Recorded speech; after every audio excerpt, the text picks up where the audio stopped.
So, hi, all that are currently here.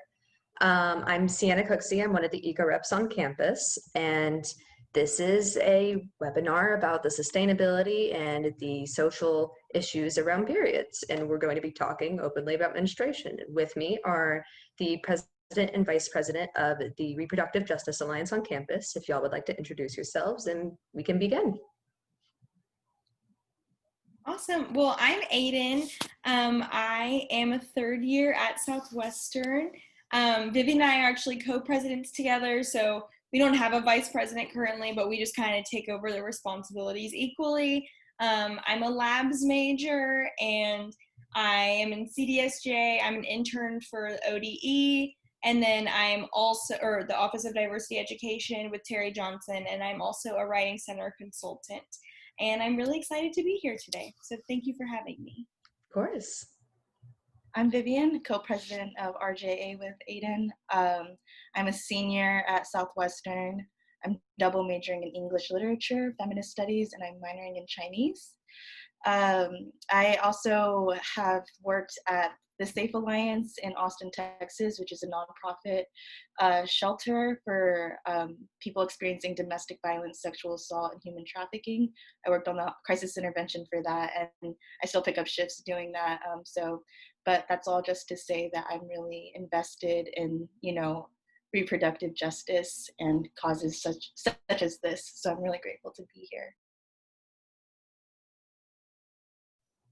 All right, well, to open up, I have just a few historical notes about how long this idea of periods and menstruation being shameful. And that's a big part of talking about both the social justice and the environmental impacts of periods, because if we can't discuss the issues with something, if we can't discuss it openly, then we can't address the problems and figure out solutions. And so we even have an issue with saying the word period or menstruation. In medieval times, periods were referred to as their flowers. And this euphemistic sort of language was used even in medical texts. In 1985 was the first time the word period in reference to menstruation was ever said in on TV in a Tampax commercial. In ancient Greece, which of course predates medieval times, menstrual blood was seen by the writers of the time, which of course were male, as something fundamentally bad, a symbol of the female excess or humor that needed to be expelled from the body. The blood itself was considered unhealthy or even poisonous and was thought to cause bad fortune, such as bread not being able to rise, crops going bad, and meat spoiling. This general attitude is still present and persisted for centuries.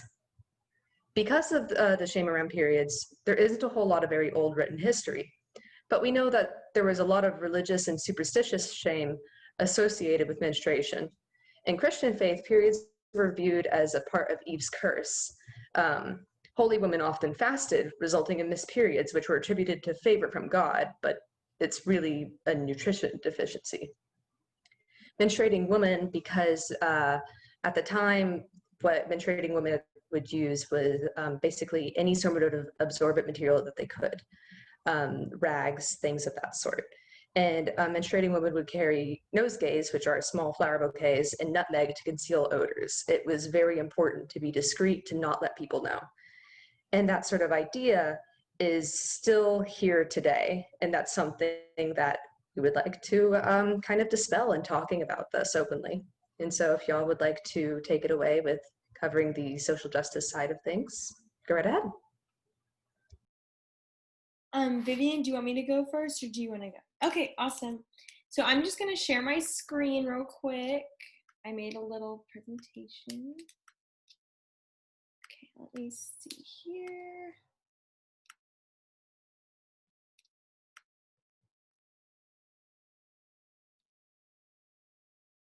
Okay, can everyone see that okay? Awesome. So I just made this little presentation. I just called it Let's Talk About Periods, just because I was like, this is the main point of what we're talking about. And my first slide is just a little welcome.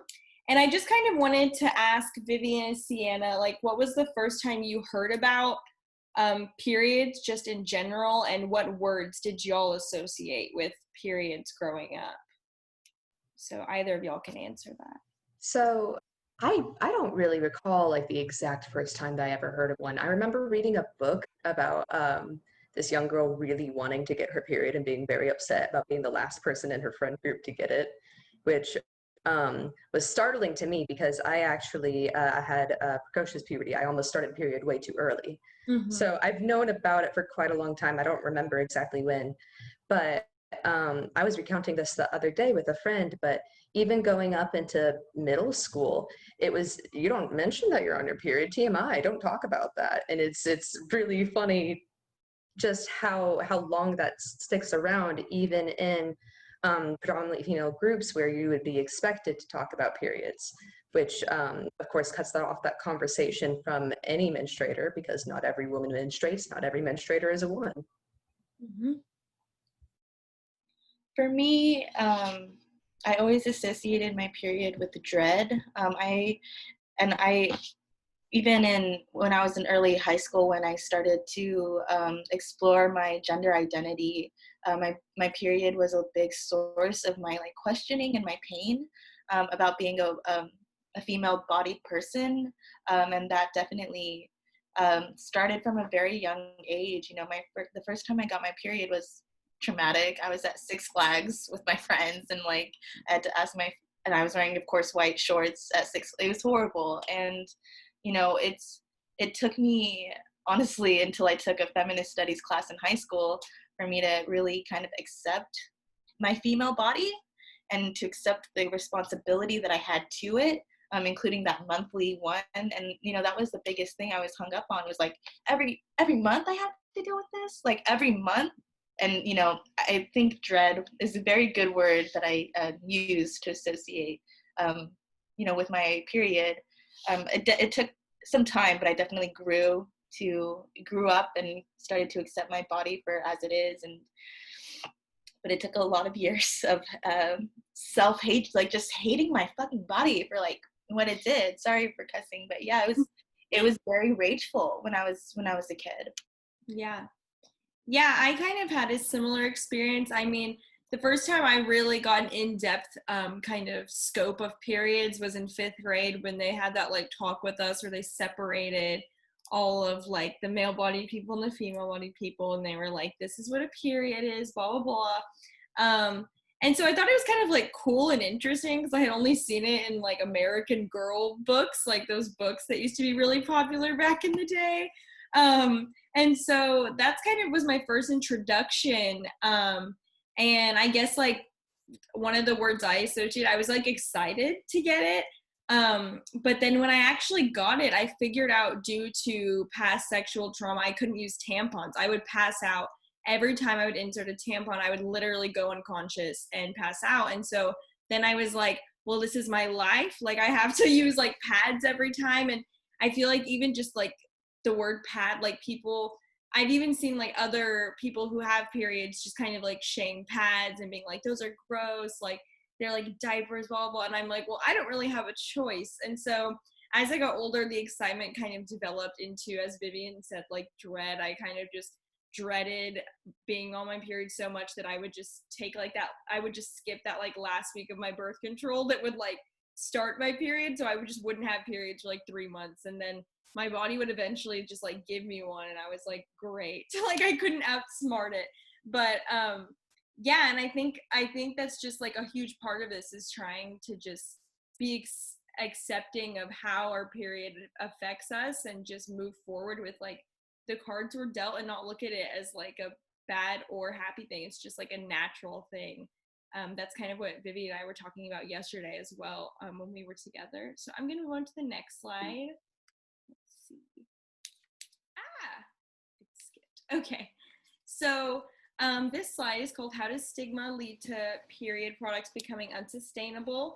And this is, I used the article that Ceanna kind of sent me in the email about how tampons and pads became unsustainable, because I had never thought about this. I had never thought about the connection between stigma and then unsustainability. And so I really liked this quote that says, but as the tide turned towards disposable portable products and as the products themselves shrank in size, the packaging focus shifted towards individual wrapping.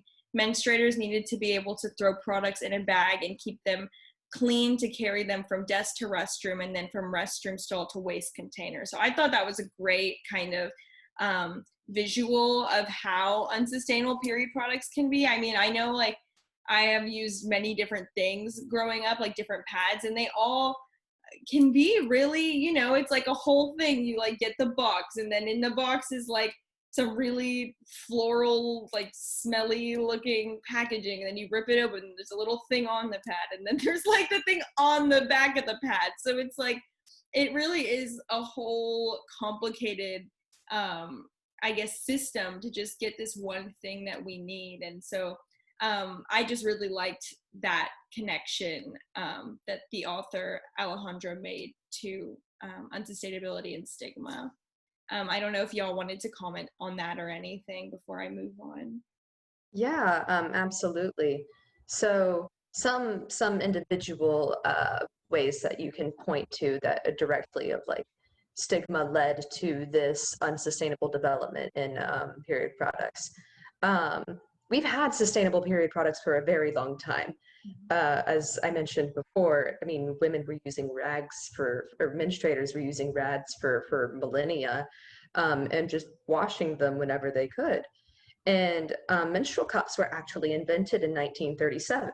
We've had them for a while, but menstrual cups and tampons, whenever they were originally created, they both require the user to insert them, and that was a big deal. Of not the big deal as in paying mind to those who might have sexual trauma, but in the big deal of the idea of breaking the hymen or making young women have contact with their genitalia. That was a big deal, and so there was a lot of pushback on it. And so because of that, that's why we have tampon applicators, because that distances things a little bit. And that was an attempt to get women to still be able to use tampons, but menstruators to still be able to use tampons, but without that idea of them touching themselves in the process. Mm-hmm.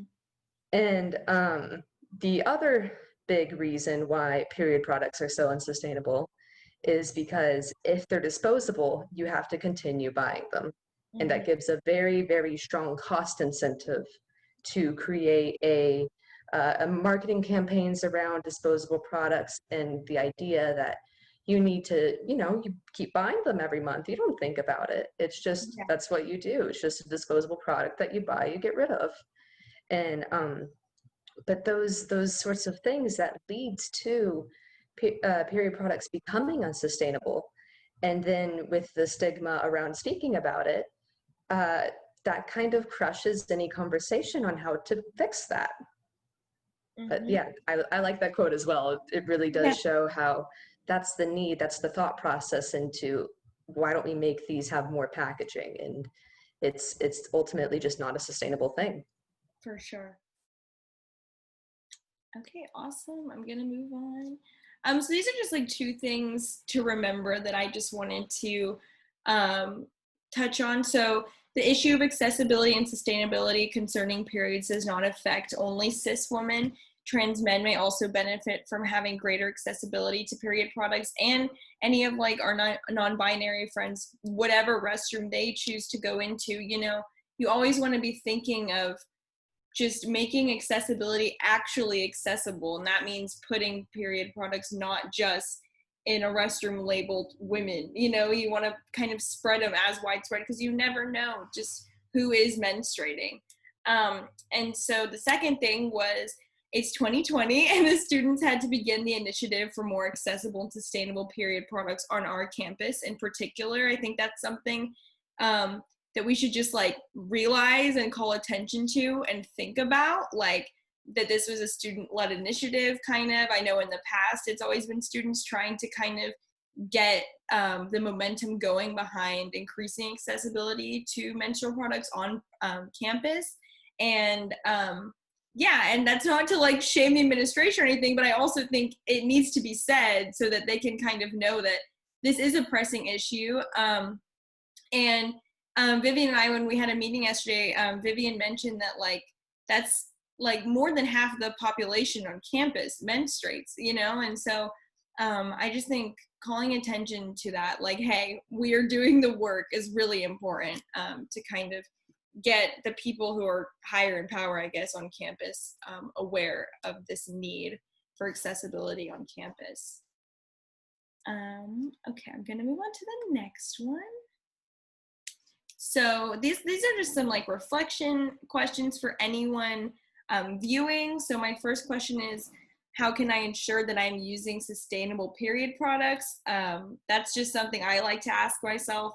As I get older, I kind of look at not the ingredients of the period products, I guess, but just their impact on the environment when they were made, if they are like biodegradable or something, or can be recycled, or I guess they can be recycled, but you know, just if they are trying to be as sustainable as possible. That's something I personally have taken upon myself to ask myself, and when I am buying these products, just being as conscious as possible. The second question is, how can I increase the amount of accessibility of period products for everyone on my campus? That just goes along with the idea that this is not just a cis woman issue. This affects everyone on campus, and we just need to be aware of that moving forward when we come to administration or faculty or anything with these kinds of concerns. And then the last reflection question I have is, how can I defeat and interrogate harmful perceptions about periods? And so that can look like anything. That can be in classrooms, with your friends, with your non-menstruating friends as well. Just opening up that dialogue and not making it some touchy thing that you feel like you can only talk to your very best friend. Like, it should be an open conversation for everybody. And I think that's it. I just said thank you for attending. Any questions, which I guess y'all would be the only two that would ask questions, but I know y'all are pretty schooled in this, so no worries. But we do have a Q&A, and we can go, so anyone who would like to submit questions, we can answer those throughout or near the end. But awesome. yeah, feel free to ask any sort of questions about any part of what we're covering. Awesome. Well, that was it for my little presentation today. Thank you.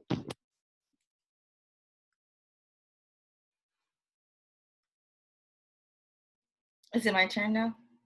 Okay. I'm a little lagging today. So I wanted to kind of cover the emotional side of periods.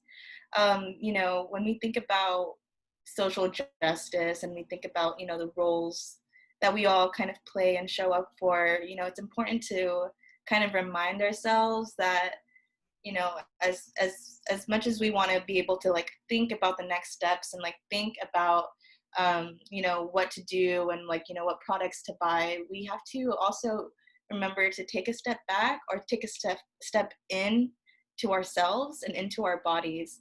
And, you know, if you do menstruate and you're going to menstruate until you hit menopause, then, you know, I think it's your responsibility to kind of understand, what is my relationship with my period? What is my relationship with my body? And this culture that we live in, you know, teaches shame and it teaches guilt.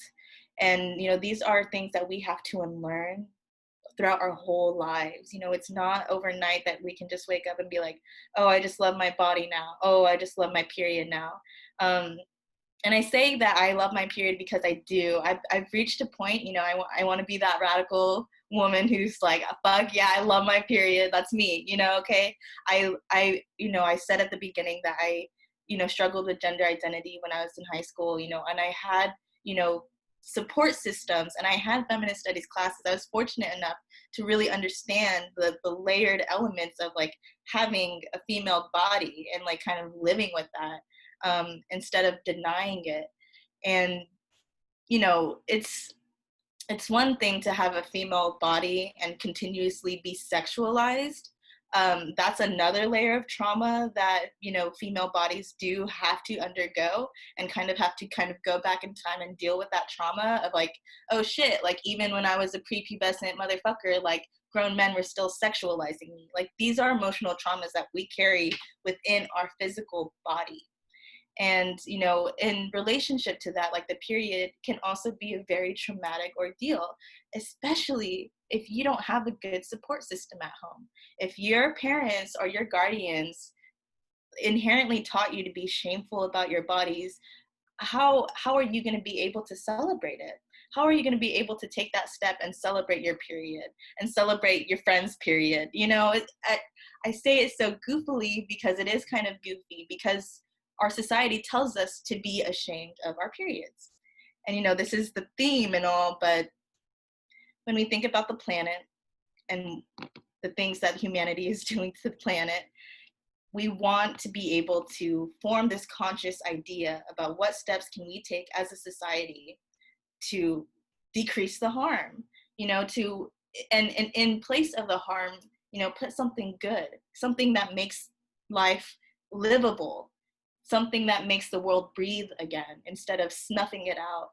And so when we think about the things that the steps we as a community, and even Southwestern, the steps that we take as a school to combat global warming and to combat, you know, this cycle, this horrible cycle of just, you know, taking and then throwing away, you know, we want to be able to kind of shift the lens and be able to see our bodies as little planets in themselves, you know, like it's a very groovy way to see yourself, you know, like. And, you know, when we think about the cycle, when we think about the period cycle, like it's consistent. And, you know, and everybody has different cycles. Some people only get their periods once a year.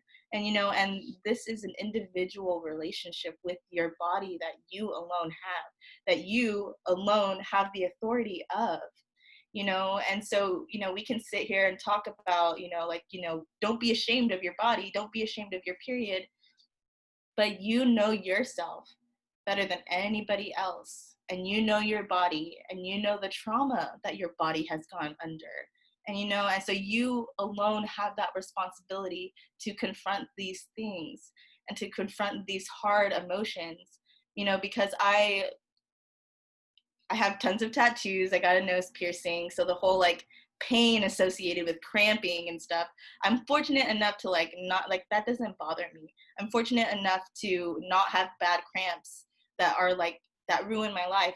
But I'm conscious enough that I know so many people have excruciating periods. What about them? You know, what about them who can't easily just, you know, like, oh, okay, like I'm just accepting and I'm loving, and it's not that easy. Some people with chronic pain and their period comes around, it's a week of torture, you know, and so there's no easy way to flip the script and turn it on its head. And when we think about how long it has taken for us to get free, you know, menstruation products on campus, you know, how many students had their days ruined because they couldn't go to class because, you know, they were bleeding through their underwear. How many people have just skipped out on all of their shit for 1 week just because they couldn't get out of bed because of the pain. And, you know, you can email your professor and say, I'm on my period, I'm sorry. But what excuse is that? You know, you don't want to have to do that because, you know, it's none of their business, because that's your body and your relationship with your body. But we are forced into these positions anyway. Institutionally, we are forced into these positions to have this shameful relationship and shameful narrative about what our bodies are doing to us. And it is this narrative, you know, that we are out of control of our bodies. You know, we didn't ask to get periods. We didn't ask for these steps to be taken. You know, we didn't ask to be born in these bodies. And these are existential questions. And if you have menstruation, you've probably had these existential questions like, why me, man? Like, why me? And that's normal.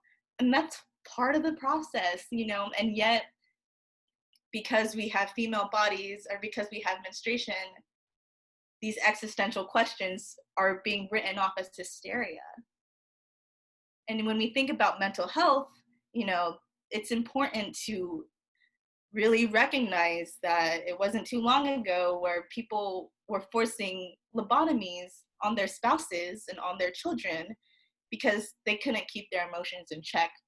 And so when you think about your periods and like, oh, I get so emotional and so whatever when I'm on my period, that was literally life threatening to people just because of the body they were born in. And I really did want to get to this point, this existential point, because I just want to validate that it's not fair. It's not fair that we have to ask ourselves these hard questions when we're hitting puberty, when everybody else just gets the sex talk.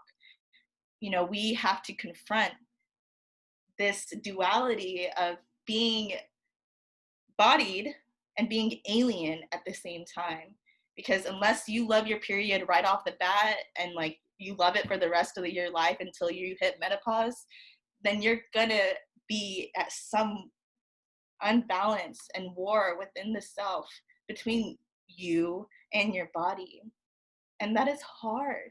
And we need to be able to give ourselves like grace and time and like peace and love to be able to kind of get out of that in a positive way. And that's, you know, what kind of back now to like why, you know, webinars like this and like what we try to do at RJA is just kind of banish those demons, you know?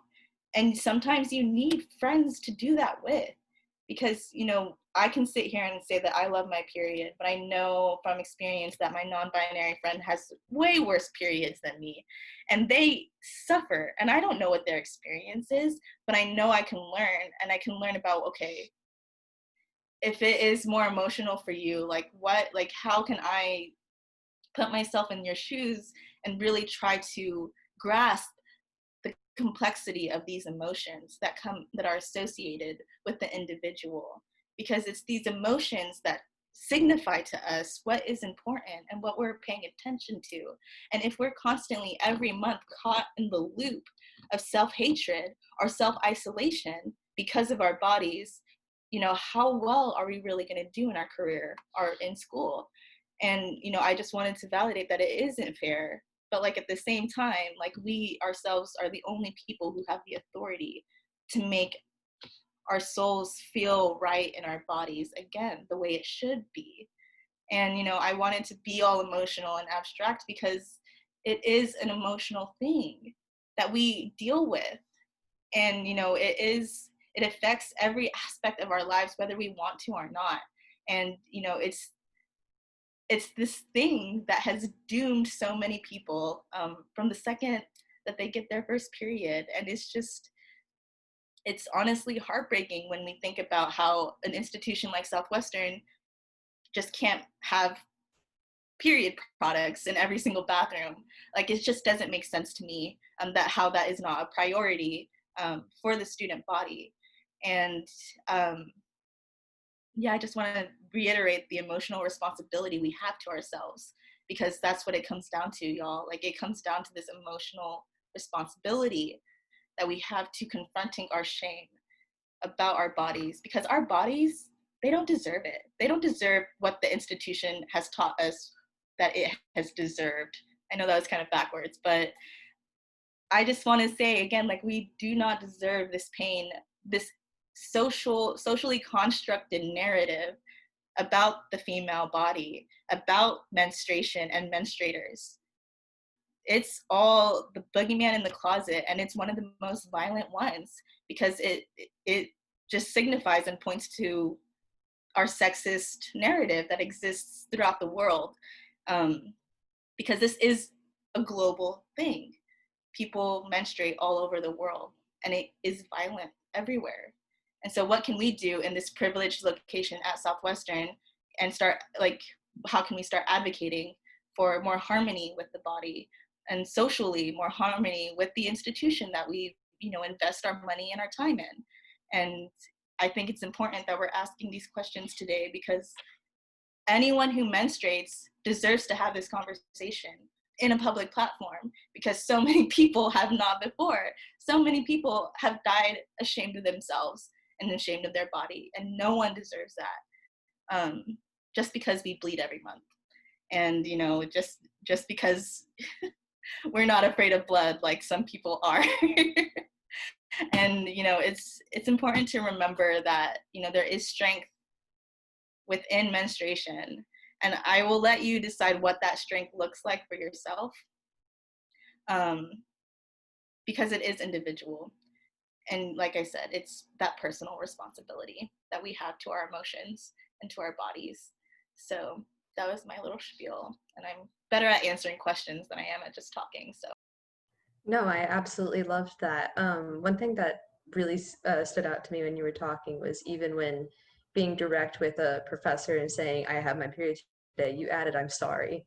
And that just kind of spoke to me of like how ingrained this is. And something else I would like to add is um, I am very much an advocate for environmental practices, for better society, really, for better societal practices. And you need to be an advocate for yourself. And that starts with understanding and listening to your body. Because having really horrible periods, we were taught that some people just get the unlucky draw, you just get horrible cramps and you have to deal with it. Sorry. But that's not true. There are ways to make you not be in that pain. There are ways that there are things that your body might be trying to tell you by giving you that pain. And endometriosis is one of the leading causes of women and menstruators becoming infertile because it's not treated early. And one of the biggest ways the biggest symptom is incredibly painful, heavy periods, really bad cramping. And if you feel like, if you're trying to advocate to your doctor or those around you, specifically with your doctor, and you feel like you're not being heard, you feel like you're not being taken seriously, find a different doctor. I know that that's not possible for everyone, but if you have that possibility, do not be afraid to go find someone else and go talk to someone else. Because we need to open up this discussion of being open with all of the problems surrounding menstruation. And going from being an advocate for your own health into being an advocate for environmental things to do a little bit of a change. Aydan mentioned earlier trying to choose the most sustainable item that you can in order to, most sustainable period product that you can. And one thing I would like to talk about is how unsustainable. I'm first going to talk about tampons because there's a lot of hidden plastic in tampons. As Aydan sort of mentioned, there's a lot of plastic in pads, but you can see that really easily. But tampons are actually made of a lot of plastic, even on the inside. And the cord that tampons have is often interwoven with plastic to make it stronger. Applicators are often plastic that's not needed. And in actuality, tampon applicator plastic is recyclable, but almost all facilities won't accept it for biohazard reasons. And from the 1960s is when we started seeing plastic being integrated into disposable period products, which started with the back sheet of a pad, which is what keeps the absorbent pad material from leaking into underwear or whatever else it is. And disposable pads at that time used a complicated sort of belt system to keep them in place. We didn't have adhesive, we didn't have wings. And it was only until 1972 that the first beltless disposable pad was invented. And I want to really push that 1972, your parents might have been alive in 1972. And these things, these ideas that like you use a tampon, you use a pad, those are your options, you go for it. What do you mean that there's like other stuff, you ignore that, that's not the social norm? No, these social norms are constantly changing. You don't have to stick to what you've just been taught. You can move forward because this is all very recent and there's no reason that you have to stick with it. So conventional sanitary pads, one estimate that's been done is that pads are made up of up to 90% plastic. And a pack of menstrual pads is equivalent to 4 plastic bags, a single pack. Plastic applicators are made from polyethylene and polypropylene, which are both very, very wasteful forms of plastic as well. And tampons can be made from cotton, rayon, or a combination of the two. And I want to talk a little bit about that because those are also not sustainable. Cotton is one of the most water wasteful crops in the world, and that's not super avoidable if you still want to use tampon products even in a sustainable sense. But the other thing that cotton does is cotton is an incredibly chemical intensive crop. People who have grown up on farms in Texas may tell you about boll weevils and how much of a pest those things are. And you have to go through a lot of hoops in Texas specifically in order to make sure that you don't get those pests because they're very dangerous to your crop. And so because of that, a lot of pesticides are used. You don't really want to be inserting something into one of the most delicate parts of your body that has pesticides or chemicals that have been integrated into them. Rayon is a semi-synthetic fiber, and the production of rayon is both incredibly destructive to rainforests, and is also the production of rayon there's almost no producers of rayon in America because it physically cannot meet EPA standards in the production. It is that bad. And then of course, a combination is just, okay, which one do you want more of? So in talking about sustainable products, as I mentioned with menstrual cups, they were invented in 1937. These things have been around for a while. There's a lot of different, more sustainable products that you can use that you don't have to just stick to Tampax, which is actually one of the worst ones. It was actually the first ever tampon brand. It was the one that created the tampon. And sustainable products and the popularity of them is directly tied to feminism and women's rights movements, directly. And we first saw like this big wave of using more sustainable products in the 1970s as the second wave feminist and environmentalist movements grew. And now in our current frame of feminism, environmentalism, and social justice, we are opening up these conversations to all menstruators, which I'm really here for it. But in your options for more sustainable products, if it can be a step, it can be like a step in the mind, as we were talking about. This is a spiritual thing, you know, with your own body, and you have to know what you're comfortable with, and that's okay.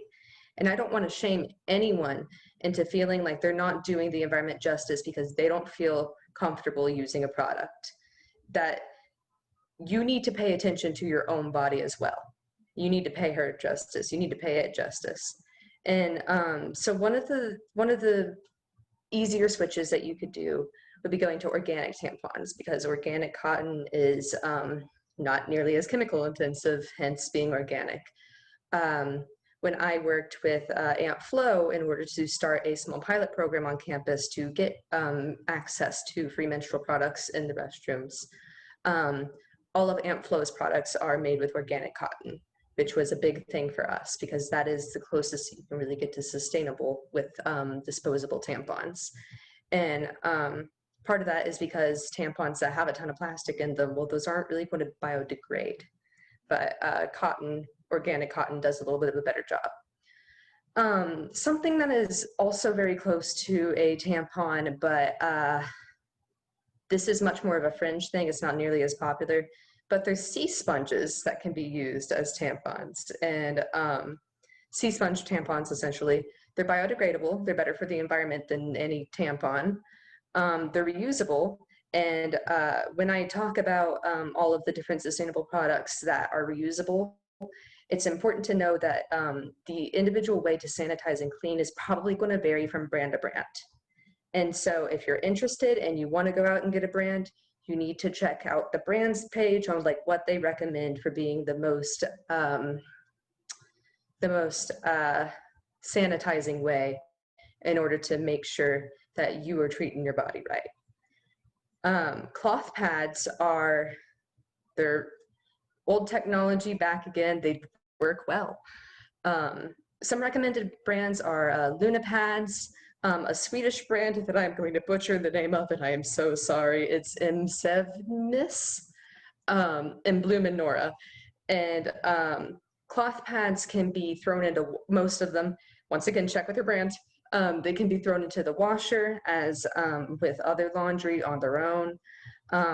You should probably not use strong fragrances with pads, or really anything that that you are inserting or having near your vagina. And also with cloth pads, you should not use fabric softener, because fabric softener can reduce absorbency over time. That's kind of something you want in a cloth pad. So going back to our old friend, the menstrual cup, in the 1935, they were made of very hard rubber or aluminum. That is not what we use today. In 1956, Lena Chalmers updated the menstrual cup using softer materials, mostly silicone, which is what we use today. This whole project this year, we've partnered with Organicup, which is doing an incredible giveaway and program of where, if you are a Southwestern student, you can sign up using a link and get a free Organicup through the campus. Organic cups and other menstrual cups tend to be $30-40. So this is a good deal, even if you decide that it's not for you after trying one. Theirs is made of 100% flexible medical grade silicone. It's also allergy certified. And Aydan mentioned earlier, like looking at the ingredients listed essentially in a period product. And what that means for Organicup is that every single one of their ingredients is listed. It's been cleared that is all that's in there. There's very minimal risk of developing allergies or irritations due to usage. It's also vegan, which, you know, always a plus. And so sanitation is a big concern when talking about menstruation products and reusable menstruation products. And a big part of that is kind of societal, but and the societal idea that menstrual blood is something like inherently, like if you have underwear that's stained with menstrual blood, oh, you have to throw that out, like that's disgusting, you keep that around. Like everyone actually has at least like a pair of like stained period underwear, but it's fine. And that's also a big thing with period underwear, period panties, because there's that idea that like, well, it's filthy, it has blood in it. You can wash stuff.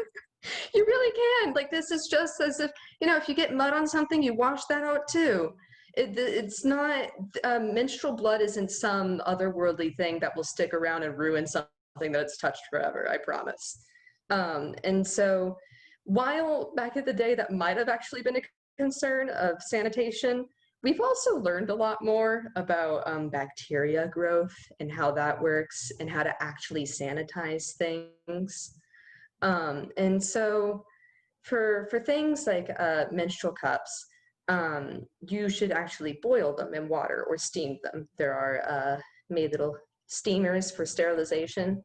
Easiest way is just to boil a menstrual cup in water for 3 to 5 minutes, big pot of water over a pan. There's also the fear, along with sanitization, of toxic shock syndrome, which is a very well-known sort of thing with tampons. It's not just a tampon thing, because it's actually a complication of bacterial infections. And 50% of all toxic shock syndrome doesn't occur during menstruation. It can also happen to male-bodied people. It's a bacterial infection thing. However, toxic shock syndrome has occurred during the use of tampons, menstrual cups, and sea-sponge menstruation. This is most often because any of those products is left in over 8 to 12 hours. You should remove it, empty. If it's a tampon, you dispose of it. You know, you should do that around every 8 to 12 hours just to make sure that you're not letting bacteria sit there.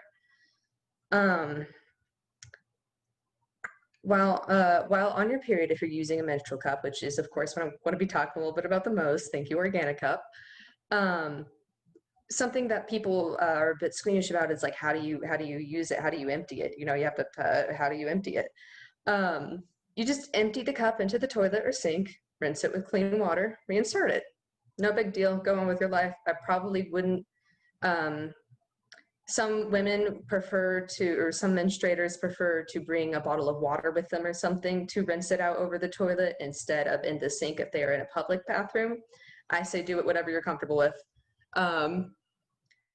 It's not necessary to use soap to clean your cup, and honestly, you shouldn't most of the time, because the pH of a vagina, of uvula, all of that, they are very sensitive to things. And so if you're going to use a soap, it's important to use a perfume-free and pH-balanced soap. Organic Cup has the Organa Wash, and they also have Organa Wipes, which are all ways to sanitize a cup. If you can't boil a pot of water, there's steam bags, which are meant for sterilizing products, and also cup steamers that can be used in microwaves. So even if you don't have access to a stove, because maybe you live in a dorm, you can still use and sterilize a cup. Cloth pads, going back to those for a minute, they can also be hand washed. I know that that's also a point of some squeamishness for some people. Once again, all of these things vary a lot by makers, and the reason for that is because, frankly, reusable products just aren't as mainstream as disposable ones. And as I mentioned at the very beginning, there's a reason for that. There's an incentive cost-wise to get people to continually buy products rather than buy one that they can reuse over and over again. And so because of that, there's a lot of misinformation. There's a lot of good versus bad sort of brands. There's not a whole lot of regulation either, or even studies done on some things. And one website that I found that I really like, and I will share my screen with y'all to show it to you, but this is, can y'all see it? I can't see your faces. Can you let me know if you see it? Yes, we can see it. Cool. Love that. So this is the ethicalconsumer.org. They have a lot of different things that they will talk about. As you can see, there's energy, there's fashion, there's food, all of that stuff. In sanitary products, they have some companies to avoid. Tampax is on there. Kotex was also the first brand to use the cotton sort of mix that we see in tampons and pads today, which was actually created during World War I and was first used by nurses out on the field. And Ethical Consumer, they have their best buys, what they recommend the most. This is the one that I butchered the name of, I'm very sorry. Organic Cups is also listed out here. They like this brand, and I'm excited to see that. Some other really well-known ones are Diva Cup, Kind Organic, Fair Squared, Moon Cup. They also have some recommended tampon and pad brands that are known to be very good. They have a very nice system for scoring things, and for what they really like, the rating categories and things of that sort.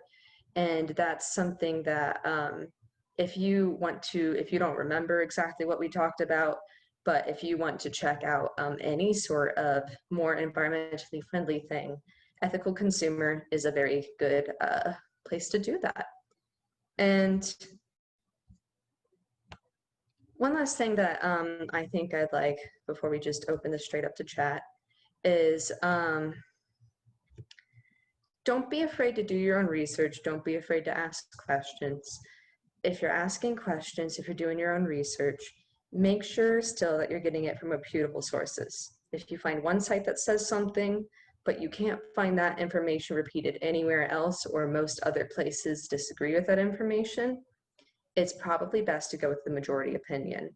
This is once again because there isn't enough studies done. There isn't a whole lot of open information about these things. And to make sure that you are staying as safe as possible, ask your information, be smart while doing it.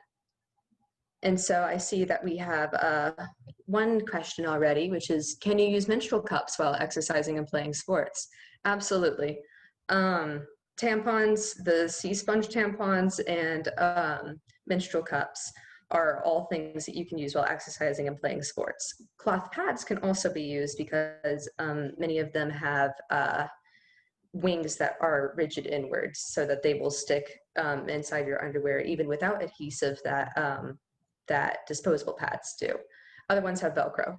So really, even if you don't want to go disposable, you can still go and do stuff as you would normally. So here's another one. Do period cups tend to get stuck, lost, or difficult to remove? So more and more period cups are having attached a little, so sorry for that. That's normally when I'd be going to class. There is a little loop that you can use to pull. And as period cups, you know, they become more refined, they change in terms to help the user. That's not becoming nearly as much of an issue. How long can menstrual cups stay in for light and heavy flow? It'll depend on your flow, of course, but 8 to 12 hours max. But menstrual cups can actually hold a whole lot more than tampons. And so for that reason, you can probably go 6 to 8 hours, but you always don't want to go more than 12, even if you have a very light flow, just for the sake of keeping things clean. Can menstrual cups be used overnight? Because of the 12 hours thing? Yeah, sure. I hope that you're not sleeping too much longer than 12 hours at a time. I'd be a little worried. But yeah, menstrual cups are perfectly fine for that as well. And for those who are alumni, or I believe maybe, so the organic cup thing ends today, actually, where you can sign up for a free one. But Southwestern students and alumni can use the code Southwestern to get a discount at checkout for any organic cup product. If y'all have anything else that you'd like to talk about. I think I'm good. I think that was a great, we all kind of hit different parts of this big topic, and so I really enjoyed being here. Thank you. Yeah, thank you to all who attended this. A recording of this will be posted online. So if you have anyone that you'd really like to show this to, or you'd like to share this with a group of friends, or maybe you could only see part of it and now you're catching the end, this will be up for your viewing pleasure online later. And thank you all so much for attending. And if you're interested in getting involved with Reproductive Justice Alliance, you can just email me or Aydan. We'd be more than happy to talk to you and add you to the group meet.